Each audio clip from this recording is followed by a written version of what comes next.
Welcome back to another episode of the Always Forward podcast. And I've got, can we say retired Navy SEAL, Jason Redman, who actually we spoke years ago, back before we were just talking about, before all this nonsense, at an event together, right?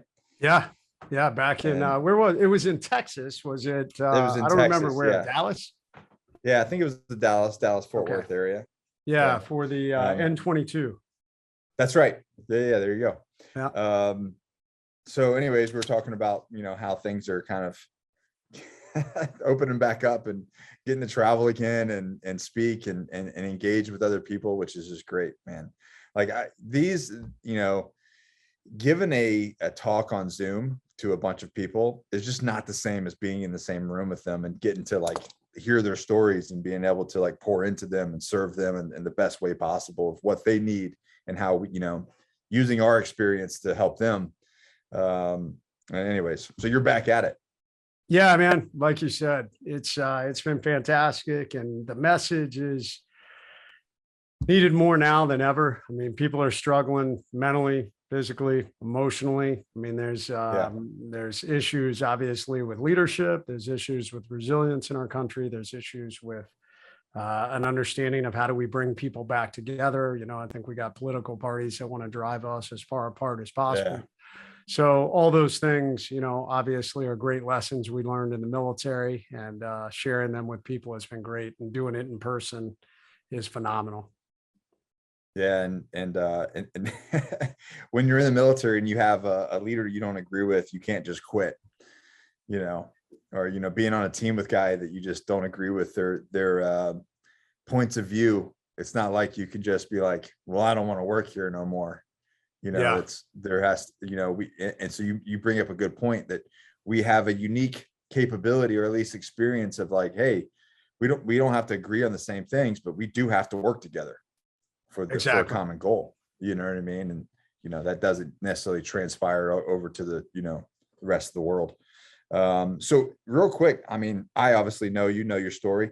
But for the people that don't, give us the wave top version of who is Jason Redman and why you're so damn awesome.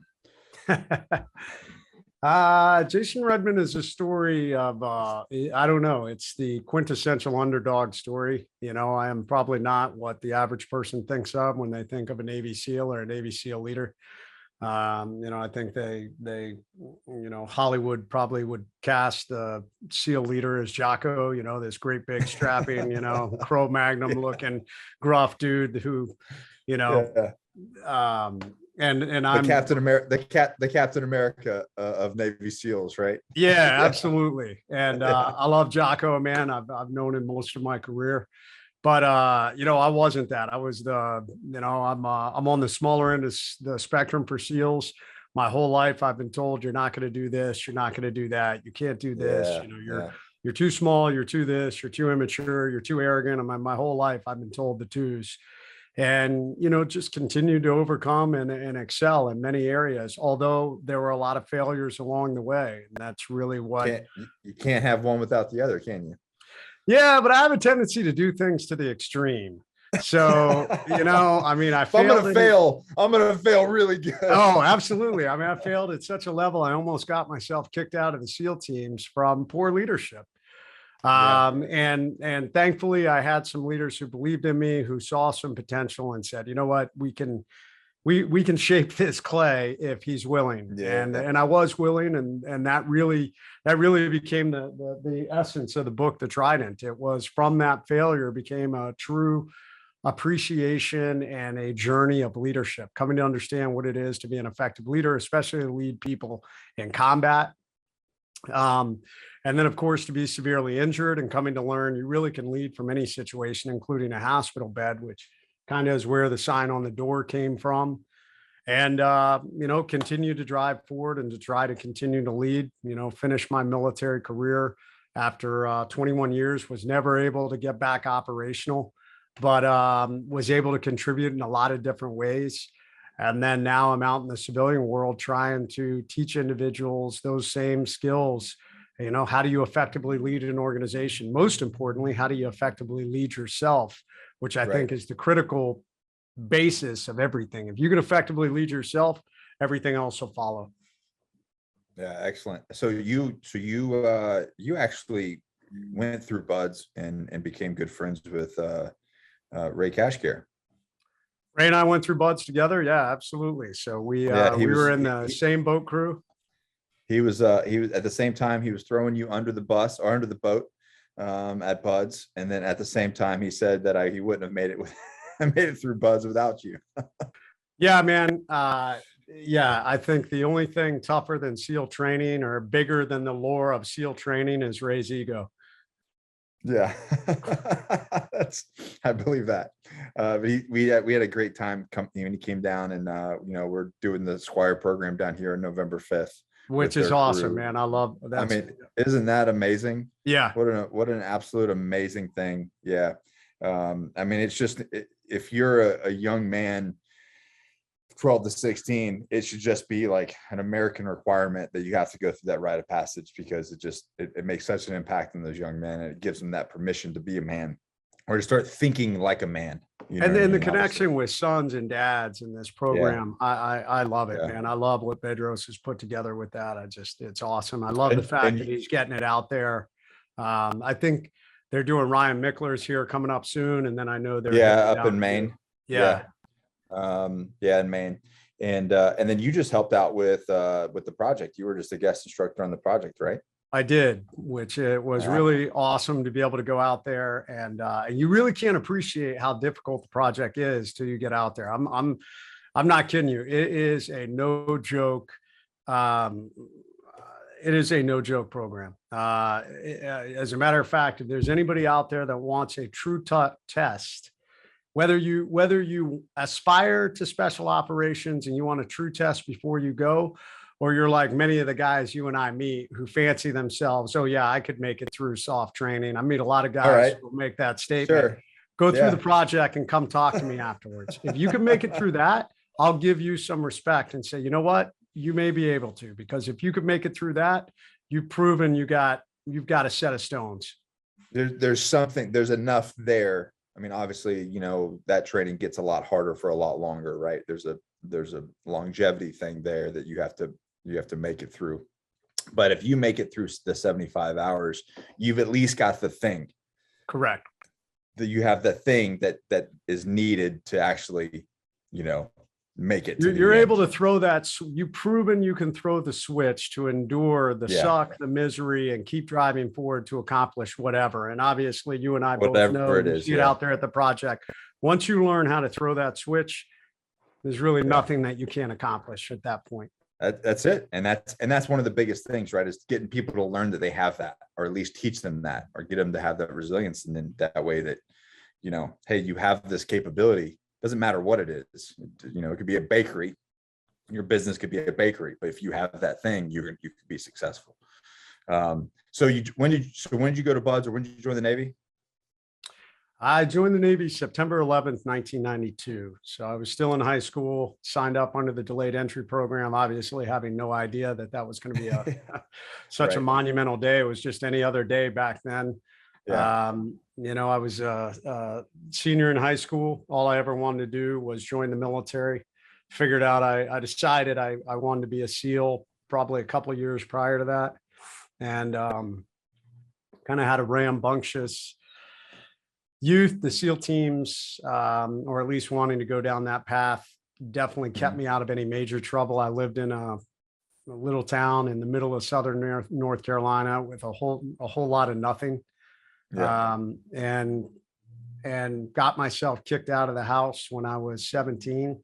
And like I said, if it wasn't for the military, and specifically special operation, which I knew if I got myself any kind of major trouble, I would not be able to get a clearance, and it would stop me from going down that path. So it, for the most part, kept my nose clean. I had a couple of close calls. Some of the guys I was running with were starting to get into gang scene down in southern North Carolina. But like I said, kept me out of trouble. Yeah. My dad signed for me to join when I was 17. and graduated from high school. Yeah, and headed straight off to boot camp. Right. He's like, you got to go. It's time for you to go be a man, a real Yeah, man. yeah. So he was Excellent. he was an army vet, and my whole family had been in the military. It's all I ever wanted to do from a young age. He definitely, he was the one that actually told me about the SEALs. He met SEALs in airborne school and told me about the program. Not a whole lot about it back in, you couldn't find much about it back in the late 80s, early 90s. But there was Not even enough. close. Yeah, there was enough that it made me want to go. I knew enough that, hey, hardest training in the military, a lot of couldn't find a whole lot out about it. Which The only thing I remember was the Charlie Sheen movie. That came out, I think that came out in 91 or 92. So Yeah. yeah. So, okay. So you join, and then and then give me your alive day. And for those that don't know, that's the day that he escaped death. So how long did you serve before that transition started to happen? Yeah. So that happened in 2007. Okay. So September 13th, 2007 was when that occurred. And it had been kind of an amazing journey. I was an enlisted SEAL, did multiple. Oh, that's right. I forgot about that. You were actually enlisted prior to becoming commissioned, right? Yeah. So enlisted SEAL. One of very few, right, that actually stayed in. You mean how so? As an officer? No, we have the SEAL teams recruit from within a lot. Really? Okay. Yeah, so we have a lot of ex-enlisted SEALs who become officers. We definitely encourage that program, and Jocko was an ex-enlisted SEAL. Okay. As a matter of fact, both of us did the same program. Although Jocko, like me, I always like to take the hardest route. If I'm going to screw up, I want to screw up majorly. So I screwed up as a young SEAL officer. Did well as a SEAL enlisted. Everything from I walked point, I walked rear security, I was a communicator, I became an instructor at my SEAL team. Got picked up for the commissioning program, went off and did that, got commissioned. The war was fully underway at that point when I came back. My ego was probably about the same size as Ray's at that point. When I was a young SEAL officer, I thought I knew everything. I thought I was probably Patton reincarnate, and really started stepping on my dick quite a bit, and making mistakes. And instead of taking a step back and humbling myself and saying, hey, you know what, the world had changed. 9/11 had really changed the landscape of warfare. We very quickly learned in Iraq and Afghanistan, the way we were doing things in the past didn't work. And I had grown up in a pre-9/11 military. So everything I had learned growing up suddenly had changed overnight while I was at school. So instead of humbling, it really changed, from 2003 until to 2007 was a big change. Absolutely. Yeah. So coming back as a young officer who had this big ego, really made a lot of mistakes. And instead of humbling myself and saying, hey guys, I don't know how to do this, which I think great leaders fully understand that you don't have to know everything. I was unwilling to accept that, and really kind of started this downward slide. Like many of us, sometimes when we're struggling, started self-medicating, which was only further eroding my credibility as a leader. And all of that culminated with a bad call on a mission in Afghanistan in 2005. Like I said, had some leadership who believed in me, who said, hey, this guy's got potential. They sent me to Army Ranger School, went to Ranger School, learned a lot about myself, and finally kind of humbled myself through some unique experiences. And then came back for my second go as a young leader, as a second platoon commander, and then a mobility force commander, assault force commander on that Iraq deployment. So excelled. Everything was back on track. We were winning. My career was back on track. And on about a week prior to going home, we launched on a mission to go after the #1 leader for Al-Qaeda in the Anbar province, a guy we'd been tracking all deployment, really dangerous individual. In the fall of 2006, he ran sniper cells, IED cells, hit cells. He had taken out a Marine Corps helicopter, CH-46 helicopter in the fall of 2006. Thankfully, all karma. Yeah. Yeah. So it only had the crew on board at the time, but it killed everybody on that helicopter. Yeah. He had been responsible. He took out a fellow SEAL in that same area in April of 2007, right at the very beginning of our deployment. Petty Officer Clark Swedler was killed on the mission that a lot of people have read Mike Day's book. It was on that mission. That was our turnover op. So, launched on that mission. Is it public who that person was? I don't remember what the name was. Yeah. I don't know if it's public or not. He's been killed. And I'll be honest, I don't remember the name off the top of my head. I'd have to go. And that was, what was that village? We used to, because you and I were there. I was there when that happened. And we actually did a patrol at that same house months later, and did a little, knock and talk thing where those guys had been shot up, where Mike and them had been shot up. Yeah. Where that ambush happened. Yeah. Yeah. And, it was, I cannot remember it was right on the water, that little village, right south of Fallujah. Anyways, that was where 3rd Recon and 2nd Recon patrolled majority of the time. Okay. Well, when that 46 crashed, my platoon actually went from being more of a DA platoon to back to doing actual urban RNS in Karma. And we basically neutralized that whole area with one platoon of Recon Marines. Yeah, Karma was a shithole. It was a total shithole. Yeah, they were doing like 100 something IEDs a week, and within 3 weeks of us being there, 0. Nice, awesome. Shut it down. Yeah, completely. Yeah, we were we were active. But when was that? 6 and 7. Okay. Yeah. It's killing me. I can't remember the little village name that we were patrolling in, where that happened, south of Fallujah, right across from the Mac. I can't remember. I don't. Yeah, we were where we were going. Either way, when we were going in there almost every night, we were getting into engagements. And typically, like you said, the ID threat was so high, we tried not to drive. So typically we would fly in offset and hit the targets. Although go ahead. Yeah, the night I was wounded, we flew straight onto the target because the time delay was a time sensitive target. And by the time the mission actually got approved, the window was so small, we just landed right on the X. Yeah. I remember, man, that was a wild night. Shitty night.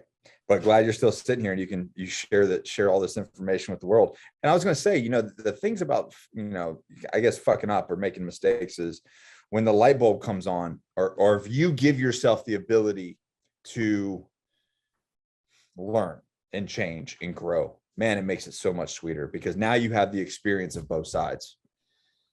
And you have those lessons. If you don't have those lessons, it's very hard to understand the other side of it.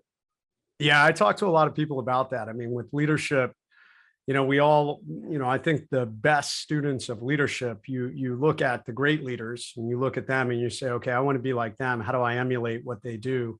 How do I learn from them? But you also look at the bad leaders and you say, okay, why are they a bad leader? And what are they doing that makes them a bad leader? And, I have firsthand experience. I was a bad leader at one point, so I have personal experience on those. I think we all were at some point. I don't think anybody's ever, born infallible. And as we grow in experience, especially because that lifestyle is so fast, right? Like you don't really have a ton of time to kind of grow into a position.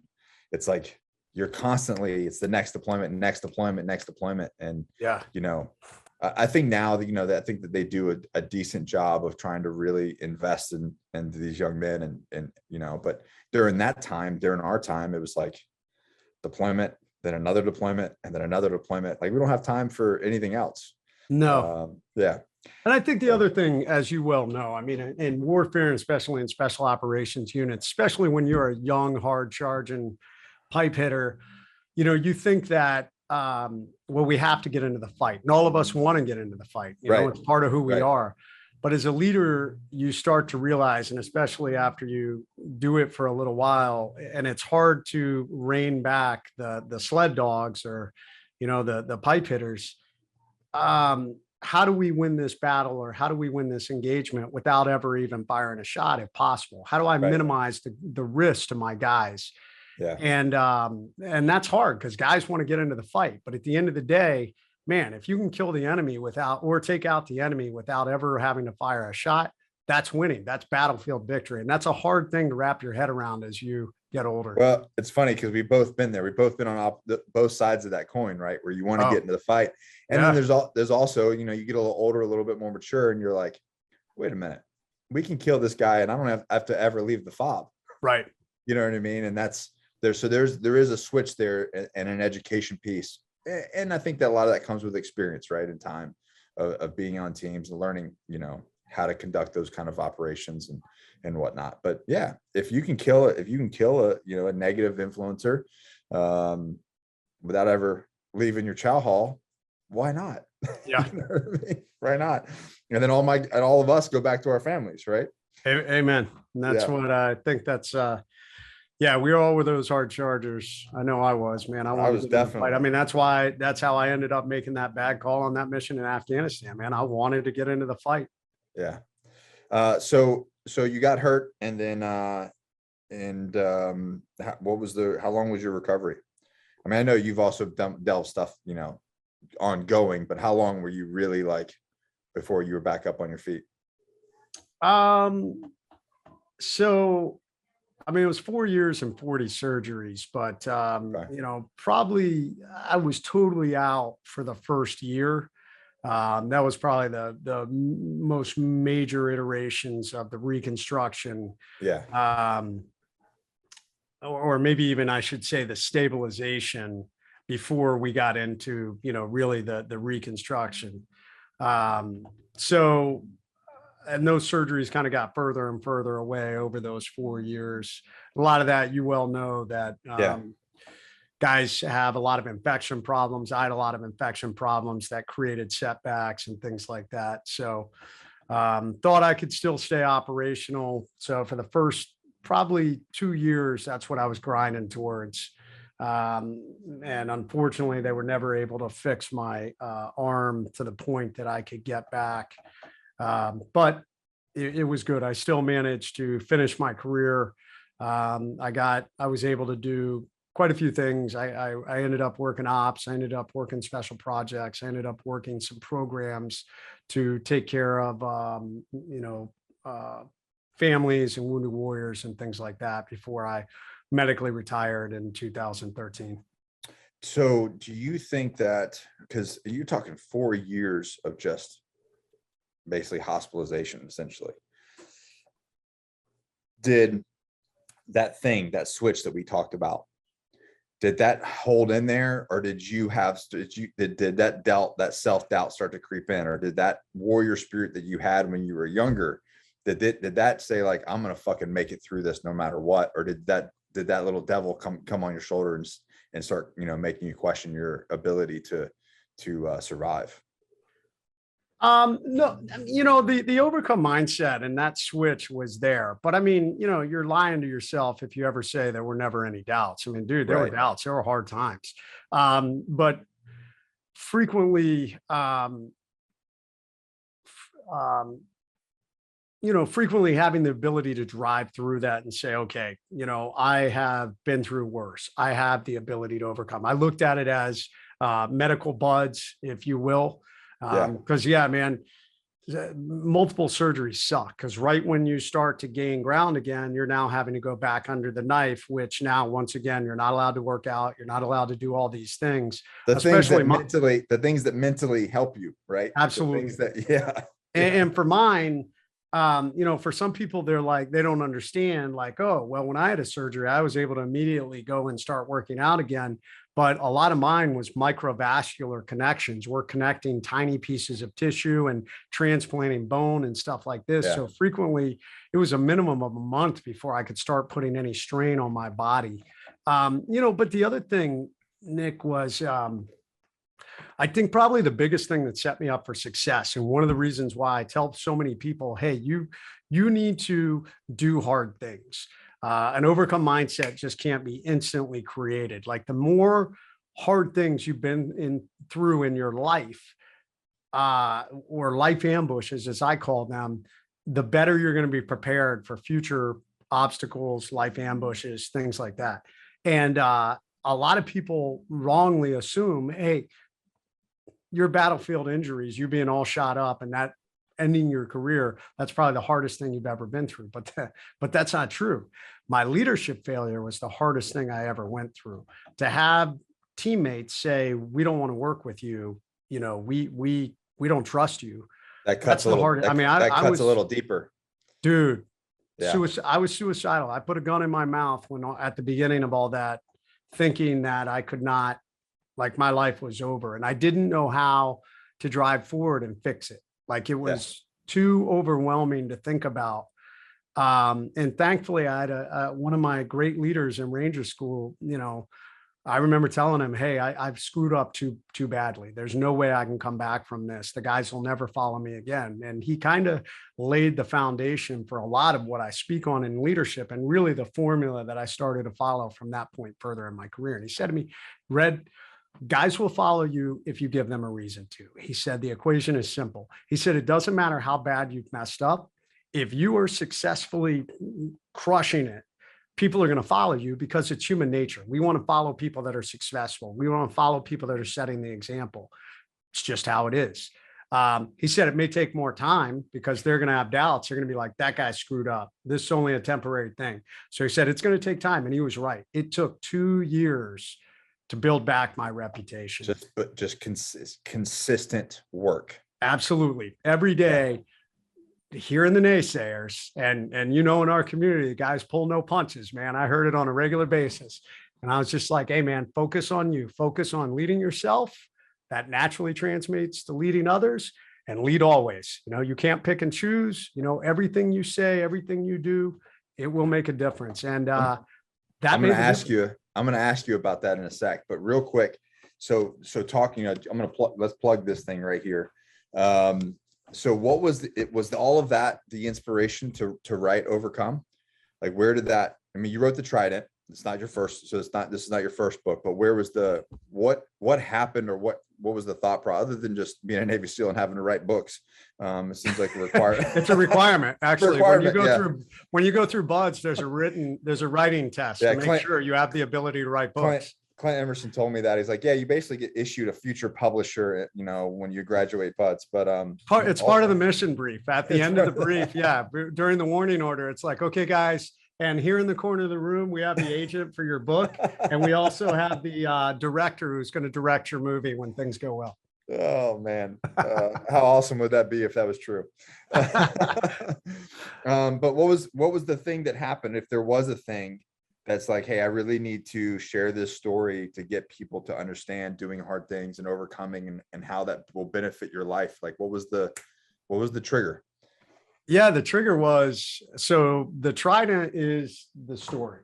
Right. So it is the story of my life, and it's just loaded with leadership. It's a leadership story. It's a failure of leadership, redemption, and you know, coming to learn you can lead at any level, but it's a story. It doesn't break these leadership lessons out. People obviously just see them. And I kept getting asked, how did you do that? How did you do that? And I'll be honest, in the beginning of my speaking career, after the Trident came out, I would often talk about the overcome mindset. I would talk about these different things, but it didn't break it down into actionable steps that people could implement in their life. And I'll be honest, I don't know if I had truly taken the time to peel back, well, gosh, how did I really do this? So Overcome became a multiple year journey of really digging deep into what had happened and unfolding it and saying, okay, let's look at your journey of the failures and then how did you climb back out? And really, that's what happened. Overcome became the how-to. And then when we broke down these into relatable formulas, I then went to other special operations leaders, Jocko being one of them, Bill McCraven, Stan McChrystal, and other wounded warriors, and said, hey, this is the formula I put together that helped me. Does this make sense? And do you agree with it? And they all said yes. And that's how they spoke to different parts of those formulas. So now that's where it really is broken down. I mean, Overcome is exactly that. It is. I think that people sometimes, leaders or people that are trying, we give concepts, but I watch so many people not do the tangible work. And that, like with me and with what I do, and if I'm working with someone, it's everything is about execution and tangible steps. And that's what I like about it, is like you told the story, but then you turned it into like, this is the thing that you have to do every single day. Yes. So on that, can you give me, if someone wants to be, and I'm putting you on the spot here a little bit, but can you give me like the like 3, hey, if you want to be successful, do these 3 things? Absolutely. I mean, we'll break it down into the flow of the book. I mean, yeah, let's do it. So number one is you have to get off the X. I mean, especially you look at the world we're living in. America is struggling through a pandemic, and it ain't COVID. The pandemic is the victim mindset. This nation is being convinced we're growing a nation of victims. Everything from the trophy mentality to whatever, you name it, and you're a victim because of it. Race, creed, color, religion, gender persuasion. I don't care what it is, you're a victim. And we have leaders who are convincing people they're victims and they should feel sorry for themselves, and that you shouldn't help yourself because there's no way you can help yourself because you're a victim. And we're turning into, how do we out victim each other? The very fundamental principle of the book is, how do you get off the X? And the X is that sticking point. It's the point of crisis. It's whatever lies you've been told, the lies that we convince ourselves inside our head, the doubts we have. The X is all those things. And the formula to get off the X is the same, regardless of, is it an ambush of your mind? Is it an ambush of your schedule? What I call these schedule disruptions, a mini ambush, if you will, or is it a major life ambush? And the major life ambushes are the ones that will, forever leave scars. The major life ambushes, they will leave physical, mental, emotional, or deep financial scars, and usually a combination of the above. And you never really fully recover from. You will always feel the pain of major life ambushes. My leadership failure was a major life ambush. It always hurts a little bit when I think about it. My battlefield injuries were a major life ambush. Still struggle mentally and emotionally at times from that. Suffered a major business failure, a huge lawsuit we got into that I talk about and Overcome. Still sucks when I think about it. So regardless of what you go through, whether it's the ending of a relationship, whether it's maybe a financial or personal failure, whether it's a lawsuit, whether it's personal injury or illness, sexual trauma, loss of a loved one, all these are major life ambushes. The formula to get off the X is the same. You've got to react to overcome, and react is an acronym. And I don't know if we want to get down into the weeds of how to do that, but the book lays that out step by step. And the good news is it works with a mental ambush when you're just struggling with the demons in your mind, and it works all the way to a major life ambush. Timeline is relative. I try to explain that to people. If you lost a child, probably one of the biggest life ambushes I've seen, that timeline is going to take longer than you just wrestling with the demons in your mind that are telling you you're not good enough. But the work and the steps are the same. The work and the steps is the same. And it's a very simple format. You quickly lay it out. You go through the REACT methodology, and the last step is take action. You execute that plan and you drive forward off that X. That is the single most, I think that is the single most important thing you can do as a leader, because most people, Nick, you well know, especially in this victim world we're living in, people will sit on that X and wither and die. No, they build a tent there. They build a house Oh, there. they'll chain themselves to it. Yeah. Yeah. And then what's really weird and crazy in my mind is they get comfortable on the X. It becomes they like being there. This is their life now. Yep. Yeah. Yeah. So after that, you get off the X. Once you get off the X, then we break it down into the individual parts. Number one, you've got to lead yourself. So the X will come at any point along the journey. We put that at the beginning because most people that are looking for that book or how to overcome are looking for the immediate. Because they're on the X. Exactly. And you know what's been amazing? I've had so many people write me after reading the book and say, thank you. Like, dude, I needed that. And what's amazing is, like you said, some people don't even realize they're on the X until somebody convinces them or they get that punch in the face. Yeah. So number two is you got to lead yourself. And this gets into those 3 rules of leadership that I teach that I, kind of got punched in the face with at Ranger School, the formula I had to follow in order to build back up my professional and tactical operational reputation. 70% of leadership is your ability to lead yourself. You want to have a successful company. You want to have a successful family. You want to be in shape. All these things come down to rule number 1. How do you lead yourself? How do you build structure and discipline and goal setting and goal accomplishment into your life? And it doesn't have to be huge. That's the problem with most people. They're looking, I want to be a millionaire overnight. Well, guess what? Why don't you start making $500? And once you make $500, how do you make it 600 and 700 and 800, 900, 1,000? And then you build yourself up to $1 million. But guess what? It starts with you. No one else is going to come along and get you off that X. You have to do it. You have to build that framework within your life. If you do that now, because most people, when they think about leadership, as you well know, they think about leadership as, oh, it's my ability to lead others. When I come into companies and I do workshops or, starting now to get into executive coaching, frequently right off the bat, they'll come up to me and they'll say, Jay, I'm having a problem in my company, or I'm having a problem with my team. This is what's going on. And my very first question is always, okay, well, right on. Well, how well are you leading yourself? And if they say to me, no, I'm not talking about me. I'm talking about my team. I'm having a problem with my team. I'm like, okay, there's the problem. Our ability to motivate and inspire starts with us. So once again, 70% of leadership is rule number 1. Rule number 2 gets into how do we now build structure and guidance into the lives of those we're leading? How do we build a good culture? How do we build a good team?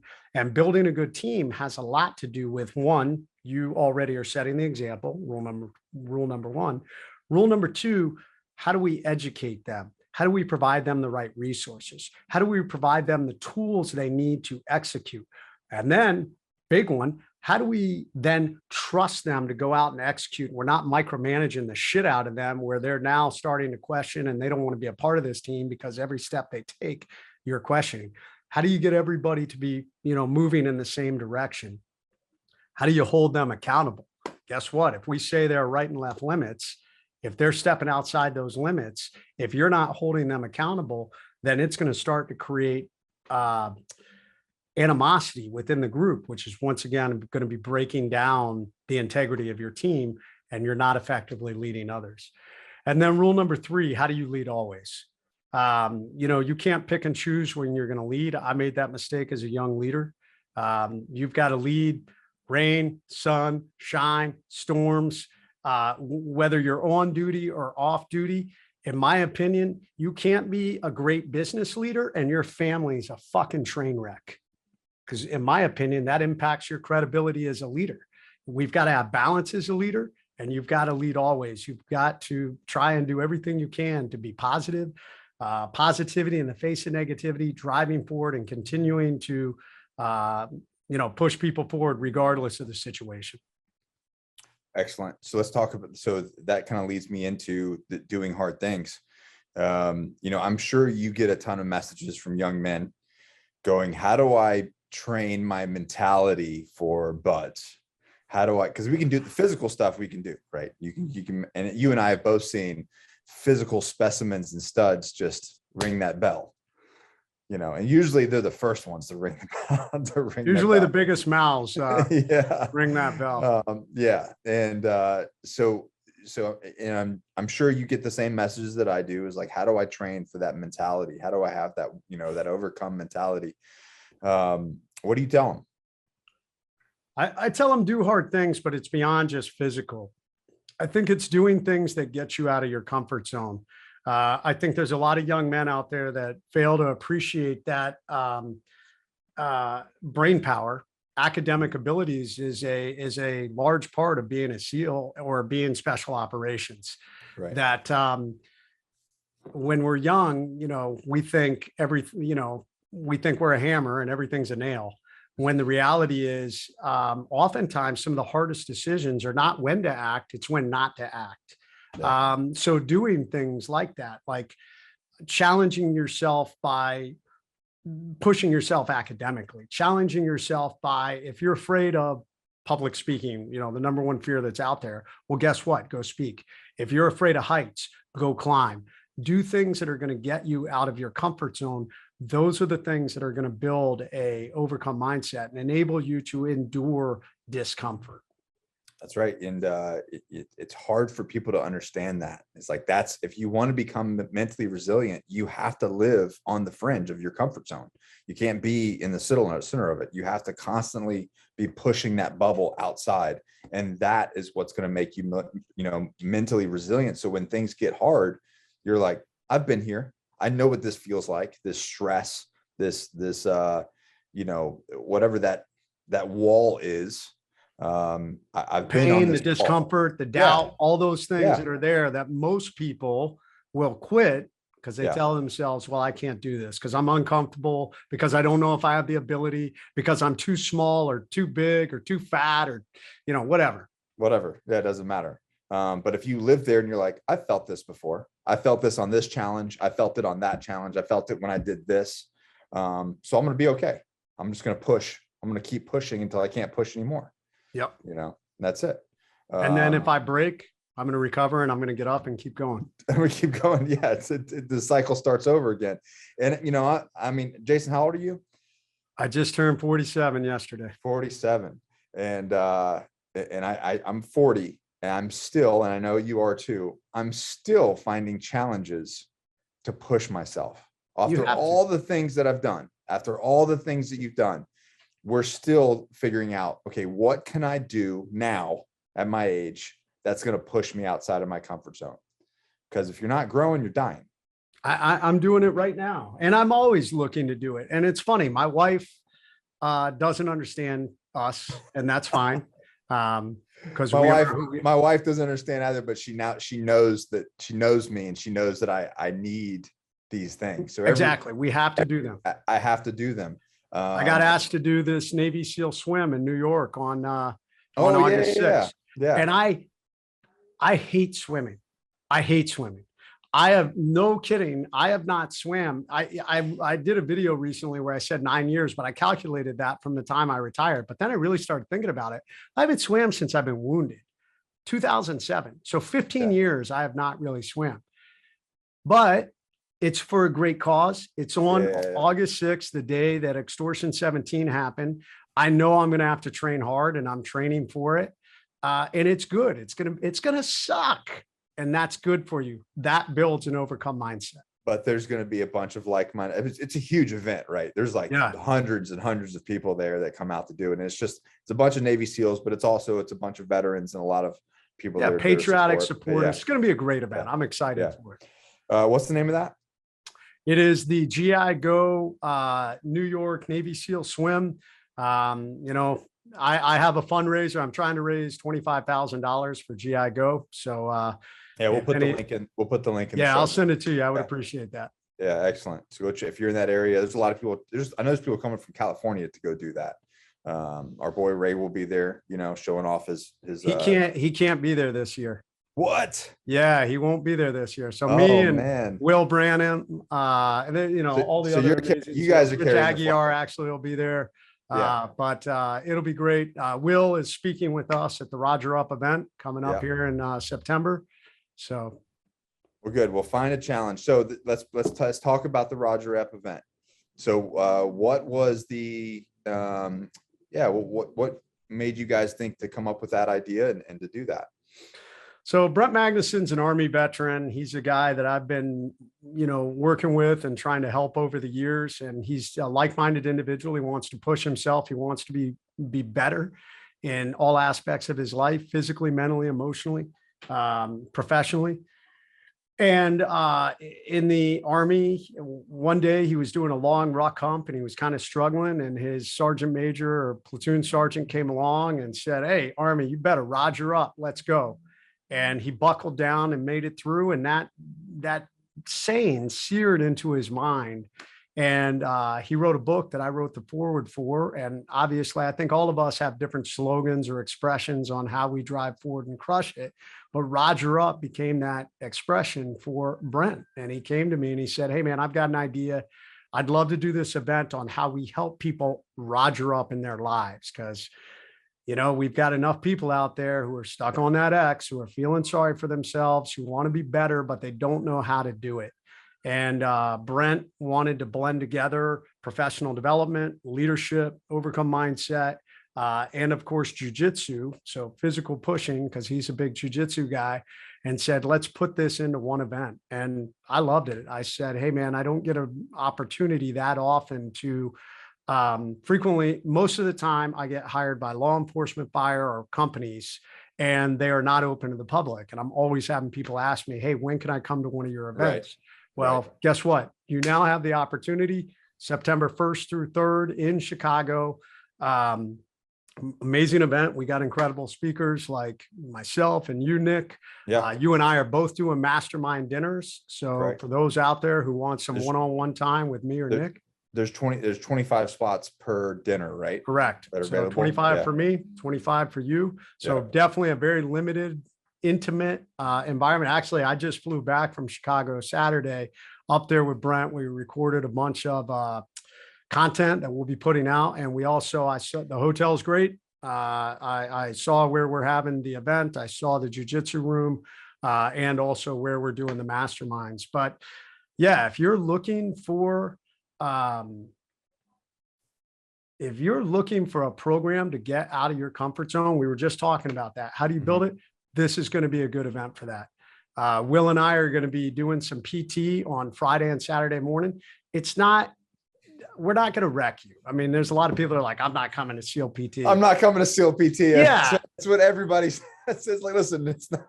Yeah, it's not Yeah. like that. As a matter of fact, we're going to have day one is going to be a little bit of a tiered program. So you'll decide, hey, I'm a beginner. Great. Guess what? You just being there is building an overcome mindset. That's right. Then day two, we're going to do some teamwork exercise. We're going to have fun. And then, of course, every night we're having jujitsu, and we're really hoping people who have never done jujitsu will come out. I mean, you've got amazing coaches, Sifu Alan Baker, Luis Claudio, who is one of, the top trained under the Gracie jujitsu practitioners. So it's going to be amazing. And go to rogerupevent.com. You're talking about getting out of your comfort zone, man. The jujitsu is one of those things that people, you and I, our guys we get used to that closeness with individuals and like having to like manhandle people and people manhandling us. And for the regular civilian, they never get touched. They never get their hands put on them. You know what I mean? So to have that is super uncomfortable to have somebody in your personal space like that. But that's one of those things that we were talking about, being uncomfortable, and that will make you so more confident. And I get young men hit me up like, "How do I become more confident?" Well, first, not be fat. That's step one. That will make you feel better. If you put muscle on, you get lean, eat better, exercise, that sort of thing. And then after that, some sort of martial arts, Muay Thai, kickboxing, jujitsu, that right there. Now, I'm not saying that that's going to make you want to go get in fights. That's not what I'm talking about, but it's the way that you look at yourself. Like, I am used to grabbing another human being and throwing them around all over the ground while they're trying to choke me out, and I'm trying to kill them and they're trying to kill me, and then we hug afterwards. Yeah. but walking around in your daily life, that you get, that carries with you that I'm comfortable with someone putting their hands on me. And most people, that is the most scariest thing that they could think about. So there you go. So this event is not only going to be some amazing speakers and some information and ammo to put in your gun to go through life, but it's also, you know, the mastermind dinners that you're going to, I mean, that's just talking about value, man. Holy shit. Yeah. We got breakout sessions. I mean, yeah. We've got everybody from, you know, emotional leadership to, you know, you and I talking about resiliency and leadership, Yeah. Brent talking about his Roger Up, you know, morning programs, Sifu Alan Baker. And, you know, you've got some of the top defense, personal security defense guys that are going to be there. So yeah, it's going to be a great program. And yeah, if you're looking to, it really is, if you're looking to get outside of your comfort zone, you should come to this event. Roger Up. Let's go. So where can people find you? What do you got going on? What's next for Mr. Redman? They can find me at jasonredman.com. And from there, you know, my biggest thing right now is I'm speaking like wildfire. But I also, you know, it's funny. You talked about most people have never been physically touched. Last year or earlier this year, I ran my first Overcome and Survive workshop. And I taught marksmanship and survival when I was a SEAL instructor. And I can't tell you how many people I meet who will tell me they have a gun, but they're afraid of it, that they don't keep it loaded and, you know, all this other BS. Or two, tell me that they know nothing about survival. And really basic levels of survival are not difficult. Or not only that, they know nothing about basic first aid. So we put together a workshop to basically train those individuals, which once again comes back to self-leadership, comes back to balance, comes back to that overcome mindset. So we're running our second Overcome and Survive workshop in September. And those are the things that I'm focused on. I'm doing executive coaching. So working with companies on leadership, balance, on the rules that we talk about in Overcome. Talking to individuals about leadership and resilience. And then of course, you know, doing some of this individualized training. It's not advanced training. If you're looking for advanced level shooting, house clearing, stuff like that, there's a lot of guys out there that are doing that. Great guys like my teammates, DJ and Cole, who are running GBRS. They're probably one of the top programs I see out there right now. Absolutely. Yeah. But, you know, yeah, but for me, I just want to train the average ordinary American, like, hey, if someone touched me, I have a little bit of confidence to be able to get them off me, create space, decide if I need to engage, hopefully, more importantly, learn how to avoid those situations or deconflict those situations, or God forbid, if something bad happened, how do I survive for a period of time if the world is burning down around me? All of that comes back to leadership and an overcome mindset. So not being a victim. Not allowing yourself to come full circle to when we started, not being a victim. Be a victor, not a victim. Yeah. Yep. Excellent. Well, Jason, thanks for coming on, man. I am stoked to work with you at Roger Up in September 1st through 3rd. The links are below. Guys, go follow Jason. He shares a lot of good information, does a lot of good lives. Check out Overcome. And guys, this is, I mean, there's not many chances you get a guy like this to share some tidbits of information of how you can better your life. So please screenshot this, tag him, tag me, we'll share it out. And people need to hear this message. And you guys know the deal. Always forward, and we'll see you guys in the next episode. So